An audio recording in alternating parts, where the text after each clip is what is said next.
Good afternoon, boys and girls. I hope this setup works fine. You know, I'm inside the truck, so I know it's cool, but I think it should be working. Because I tried making some calls with this for the first time with this wired headphones, and I'm using my iPhone. I'm in Napanee, Ontario, at the back of the Flying J, on my way back to Cambridge. And I got up at 4:30 today and started driving, and I was at the consignee in Montreal just before 7, and right away all kind of people converged on the machine, started opening doors and looking inside, very excited. And I said, wait, the owner is not here yet, because the owner helped me load, as you saw in the previous video. Well, actually I didn't show him, but he was spotting me as I was driving the excavator on the deck. And then he said he would go to the airport and return his rental little Ford SUV. I think he had like an Escape. And he said he would fly to Montreal. You know, rich people, what do you do? And so I drove and he flew. And so then we agreed that he would meet me at 7:30 over there. But I'm there at 7. All these people are already crawling around the excavator, and I start texting the guy. I said, hey, they're already here, like looking at the machine. Come on, we're right. And then he showed up, and I was afraid. Well, I was hoping they would send me back, right? Like if they would send me back, if they would decide not to buy it, right, I would make more money, as we agreed. But you know, it's all good. So they agreed to buy the machine, and so they just said, don't unload over here. We'll just go 5 minutes to the job site, and we'll unload over there. And I look at the owner. He says, yeah, it's cool. So basically he already had his money, he got his check, so the machine is sold. And they said, okay, just the owner, the new owner, drives the pickup truck, and the previous owner, like my customer, gets in his pickup truck, and I'm just following them. And they said 5 minutes. We keep driving. 5 minutes, 10 minutes, 15 minutes, like multiple stop signs, you know, like sharp turns, you know. And I'm with with this huge, you know, bucket machine, you know, like the machine that has a huge bucket, probably 86,000 pounds. And I was slowly starting to lose patience. And when we finally arrived at the job site, I said, how did you come up with this estimate, 5 minutes? And the guy, well, you know, 5 minutes. Yeah, if you're driving in a Hellcat, you know, and jumping through all stop signs, maybe it's 5 minutes. But I look at the GPS, it was 13 kilometers through stop signs and lights. But anyway, so we unloaded. And then my customer says, I'll meet you at the office where he left his car. You okay to find the way back? I said, yeah, I got the GPS. As long as you're there when I'm coming. And he says, yeah, I'll be there. I'll wait for you. And so I loaded. I put all my boards together. You know, I hid all my chains away, right? And I drove back. Took me like probably 20 minutes. And we jumped into the guy's car, and we found our bank, because he's using the same bank as me. And that was cool. So we just went inside. So and he just moved money from his account to my account, and I brought my checkbook, and I gave that to the cashier, and I said, this is the account. And it doesn't matter. You see, like in Canada, right, like I said before, we have 4 or 5 major banks. So you can find a branch of your bank pretty much in any decent size town.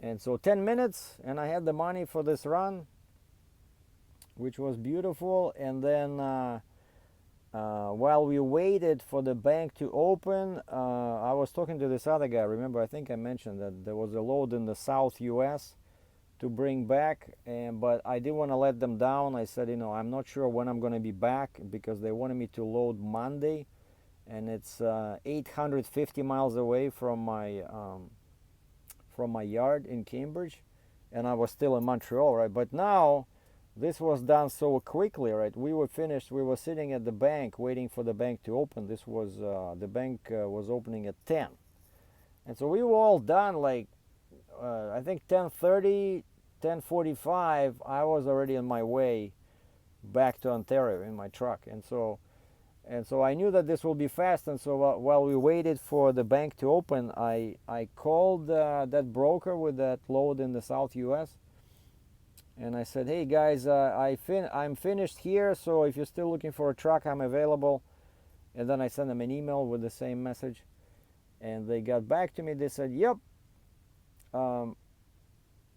we still need the truck, so you okay with the rate, same rate we paid you in February? I said, yep. And it was a good rate, and so now I have my rate confirmation. I signed it, I sent it back. So now basically we're gonna spend the night here, and from here it's 3 hours to Cambridge, and then I'm just gonna stop there for breakfast or some coffee, and keep driving south. And I'm gonna load Monday or Tuesday. They were having some issues with because of course it's a used machine. It's another CAT excavator, and it's one of those 72-hour rules, right? And they had to change this MCO, Manufacturer Certificate of Origin, because now there's new rules. They require a name of the carrier, which is my name in this case, right? They require name of the carrier on the certificate of origin, and so they had to request a new one from CAT. Who is beeping over there? Okay, somebody is backing somewhere. I don't want somebody to hit me. Oh, okay, the guy backing over there. And so yeah, all is good. I still have the check engine light, but it's nothing serious. I'm pretty sure it's going to disappear again. I checked. It's the same thing that was last time. It says regeneration sensor.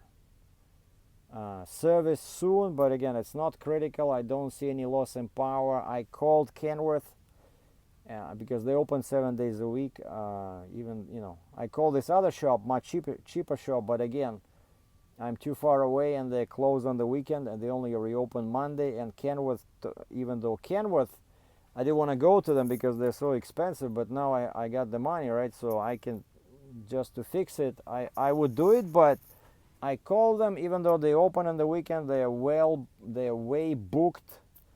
So they said the earliest we can take you in is Monday.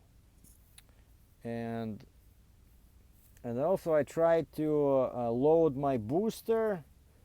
Like, there was no time. I didn't want to lose time. Actually, the guy offered me when I unloaded the excavator myself, and the new owner says, you want me to flip your axle? And I said, it's okay. But now I'm thinking it's way too far, 850 miles to drive with a booster with all these axles. And I talked to a heavy equipment dealer in Cambridge, and he says, no, we close on the weekend, but we can help you on Monday morning. So everything is moving towards Monday. And I talked to my customer, the freight broker from US, right? So I said, can you, since you're saying that there's going to be delays there with this border crossing, maybe I don't have to be there Monday, right? Because otherwise I'm just sitting there. Because I said Monday I can, people can help me, with the booster, and also I can stop. I don't think it's going to take a long time, to fix the check engine light. It's probably just a bad sensor. So I was thinking I would do that, but she said she'll get back to me. She never did, and it's already Friday, of course, end of the day. So I don't know. Chances are tomorrow I'll just start driving south into US and be there Monday and pick up this. It's pretty much the same what I did before, the most popular excavator, CAT 336. Right, and in other news, thanks to a hail trailer from New Jersey and my friend Mark, I signed the order for the flip axle. So I'm gonna pick it up in a few weeks when I gave him the the complete payment.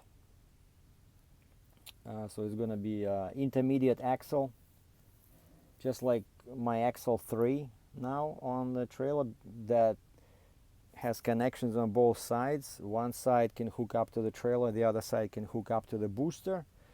And once I have that one, I'll be a genuine 3+2 trailer, so which is super useful during spring weight restrictions. And I was telling you guys about this 116,000 pound load that I missed. If I had this axle, I could have done it.